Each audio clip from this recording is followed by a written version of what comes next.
পররাষ্ট্রমন্ত্রী ডক্টর খলিলুর রহমান যে বিএনপি সরকারের টেকনোক্র্যাট মন্ত্রী হয়েছেন, সেই ইন্টারিম গভর্নমেন্টেও পররাষ্ট্র উপদেষ্টার দায়িত্বে ছিলেন।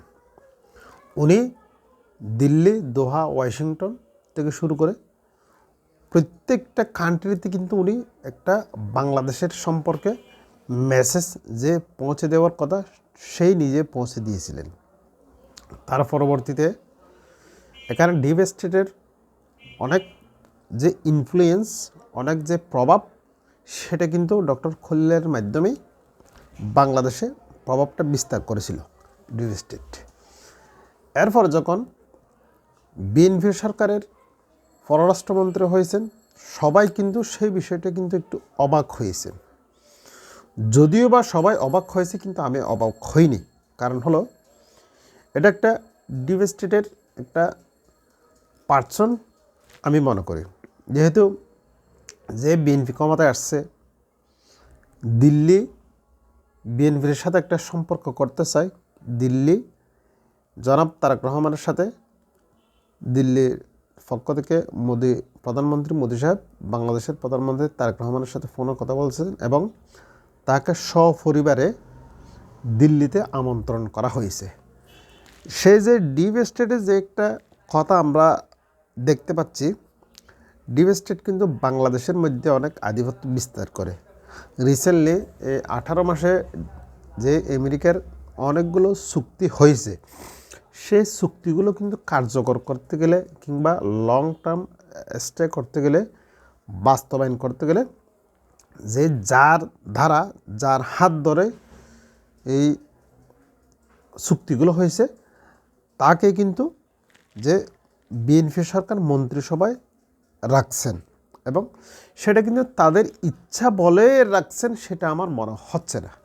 এটা ডিপ স্টেটের একটা ছাপ ছিল, অথবা ডিপ স্টেট থেকে একজন পার্সন যে বাংলাদেশে দিয়েছে, সেটার একটা এই লক্ষণ।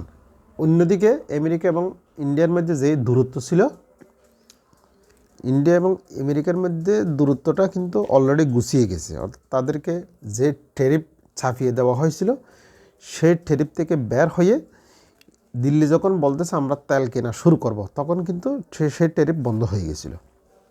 পরবর্তীতে আমরা দেখতে পাচ্ছি যে বাংলাদেশের মধ্যে এই ডিপ স্টেট থেকে শুরু করে অন্যান্য কান্ট্রিগুলো যে পোর্টের বিষয়ে যে চুক্তি হয়েছিল এবং সেন্ট মার্টিন, এরপরে আপনার বোয়িং কেনার বিষয়ে, এরপরে খাগড়াছড়ির বিষয়ে যে গুরুত্বপূর্ণ যেগুলো এখনও প্রকাশক করে নাই, সেই কারণে বলতেছি এগুলা স্টে করার জন্য, এগুলাকে বাস্তবায়ন করার জন্য এই ডক্টর খলিলুর রহমানকে এই ডিপ স্টেটের পক্ষ থেকে একজন মন্ত্রী ওই জায়গাতে বসানো হয়েছে। অর্থাৎ বলতে গেলে উনি দ্বৈত নাগরিক, বলতে গেলে উনি ডিপ স্টেটের একজন প্রতিনিধি অথবা সিআইএর একজন প্রতিনিধি হিসেবে বাংলাদেশ সরকারে একদম শীর্ষস্থানীয় পদে উনি আছেন। এরপরে আসা যাচ্ছে যে সেই যে বহির্বিশ্বেরগুলোর সাথে যে সম্পর্কগুলো করেছিল, যে কথা হয়েছিল, যে বৈঠকগুলো করেছিল, সেগুলো কিন্তু আগে প্রথমে দিল্লি গিয়ে বৈঠক করছেন উনি। দিল্লিতে অজিত দোভালের সাথেও অনেকবার ওনার বৈঠক হয়েছে এবং বাংলাদেশ সম্পর্কে অনেকগুলো বিষয় উনি জানে। ওনার হাতে কিন্তু অনেকগুলো এই যে নিরাপত্তার বিষয়ে অনেকগুলো ফাইল ওনাকে হাতে তুলে দেওয়া হয়েছিল।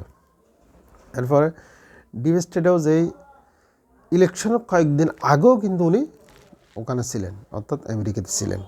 সেই কারণে বলতেছি উনি একজন যে জিও পলিটিক্সের একজন প্রতিনিধি হিসেবে আমি মনে করি।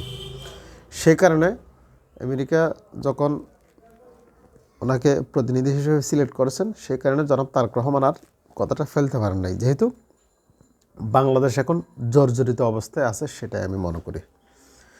একদিকে ঋণের চাপ, অন্যদিকে অস্থিতিশীল অবস্থা, অন্যদিকে আবার আওয়ামী লীগকে চাপে রাখার প্ল্যান, সব মিলিয়ে বাংলাদেশের অবস্থা এখন খুবই ভালো নয় সেটা আমি মনে করতে পারি।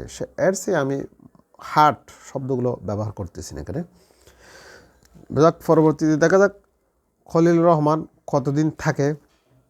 যদিও বা মন্ত্রী পরিষদ ওগুলো তো পরিবর্তন হয়, নাকি জনাব তারেক রহমান যে কতদিন যতদিন পর্যন্ত বাংলাদেশ স্থিতিশীল অবস্থায় ফিরে আসবে না ততদিন পর্যন্ত কি রাখবেন, নাকি লং টার্ম স্টে করবেন, সেটাও এখন দেখার বিষয়।